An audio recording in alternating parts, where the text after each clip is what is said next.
আচ্ছা বলো তো, দিল্লি চলো কে ডাক দিয়েছিলেন? স্যার, নেতাজি সুভাষচন্দ্র বোস। বাহ বাহ, খুব ভালো।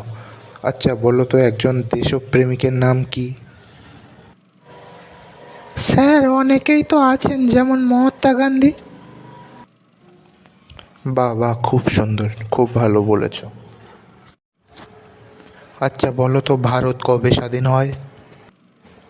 স্যার, 1942 সালে হব হব করতে করতে শেষে 1947 সালে 15ই আগস্ট স্বাধীন হয়। বাহ বাহ, খুব ভালো বলেছ। তা ঠিক আছে, তোমার এই শেষ প্রশ্ন, বলো তো আকাশে কতগুলি তারা আছে? স্যার, এটা এখনো জানা যায়নি, তবে বিজ্ঞানীরা এটা নিয়ে গবেষণা করছেন। বাহ বাহ, তুমি খুব ভালো প্রশ্নের উত্তর দিয়েছো। ঠিক আছে, এবার তুমি আসতে ভাই, পারো। আপনাকে কি প্রশ্ন করছে?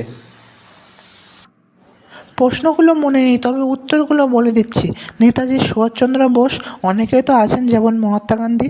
1942 সালে হব হব করতে করতে 1947 সালে 15ই আগস্ট স্বাধীন হয়। এখনও জানা যায়নি, তবে এই বিজ্ঞানীরা গবেষণা করছেন। পরের ক্যান্ডিডেট আপনি তো? হ্যাঁ স্যার, আমি। আপনার নাম কি? স্যার, সুভাষচন্দ্র বোস। আপনার বাবার নাম কি? স্যার, অনেকেই তো আছেন, যেমন মহাত্মা গান্ধী। আপনার জন্ম কত সালে হয়েছিল?